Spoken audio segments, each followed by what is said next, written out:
The smell of grilled meat and champagne drifted through the backyard. Laughter echoed. Too loud. Too perfect. I stood at the edge of the table, hands folded, pretending to enjoy the sun. My mother's voice rang out, cheerful, oblivious. "Come, sweetheart. We have a surprise. Ismealed. For me?" She looked puzzled, then laughed. "Oh, was that today? This is for your sister's pregnancy." My sister, glowing in her designer dress, pressed her hand to her stomach and giggled. Theatable erupted in applause. I stood there, frozen, the smile glued to my face, while something inside me cracked quietly. Noon noticed. When I turned away, I didn't run or scream. I simply walked, each step calm, deliberate. Behind me, they toasted her new life. No one remembered mine. The past. It hadn't always been this way. I used to be their favorite, the eldest, the achiever, the one who made them proud. My mother's words used to mean something. She'd tell her friends, "That's my daughter, always dependable." Then came my younger sister, soft-spoken, fragile, needy, the kind everyone wanted to protect, the one who cried easily and played victim beautifully. I protected her too. Every time she failed, I covered. Every time she lied, I defended. I never saw how she learned to weaponize that innocence. The shift. It started small. Mom stopped asking about my work. Dad forgot the name of my company. My sister's mistakes became stress. Her gossip became honesty. Her manipulation, misunderstanding. When I confronted her once calmly, she teared up and whispered, "You're jealous." That was the moment I understood. She wasn't weak. She was strategic. She was slowly replacing me emotionally, socially, financially, and my parents were letting her discovery. The breaking point came months later. Mom needed help with her will. She asked me to review some papers, just a formality. I read through the documents. My name was barely there. Almost everything, the house, the shares, the savings, was redirected to my sister. I asked my mother why. She said gently, "You're doing well, dear. You don't need our help. Your sister's starting a family." Starting a family with money? I helped them earn? That night, I didn't cry. I didn't argue. I went home and started planning the plan. I knew they'd never believe me if I accused her outright. She was too careful. Her cruelty hidden under politeness. So, I decided to expose her with precision. Step 1.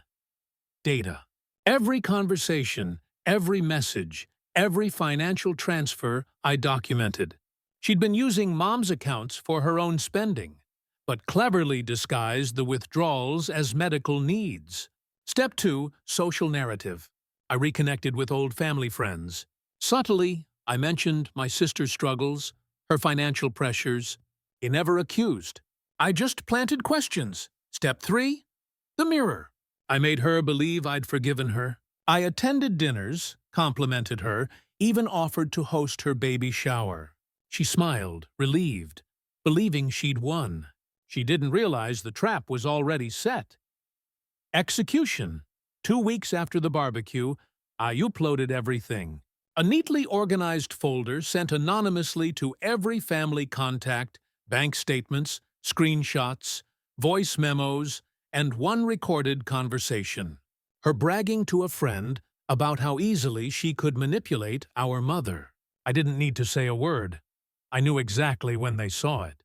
The group chat went silent. My phone stopped ringing. Then, one by one, messages trickled in, confused, panicked, angry. Mom called last. Her voice trembled.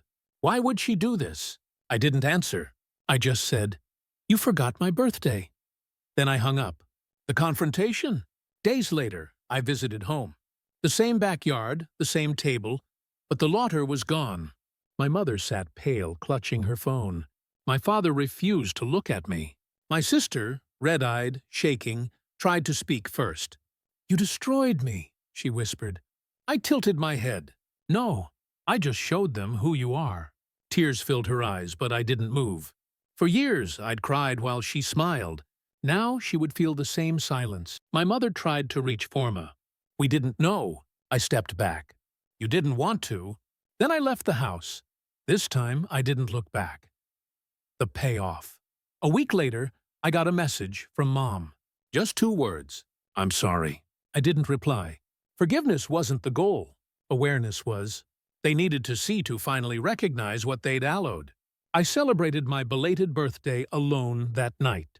Wine, quiet music, candlelight. The kind of peace that comes only after years of noise. The kind that tastes like freedom. Their flexion. People think revenge is loud, screaming, chaos, destruction. It's quiet. It's calculated. It's the satisfaction of truth, revealing itself without your voice breaking. When I smiled that day at the barbecue, they thought I was fragile. They saw tears and assumed defeat. But tears can be disguises. They blur vision, especially theirs.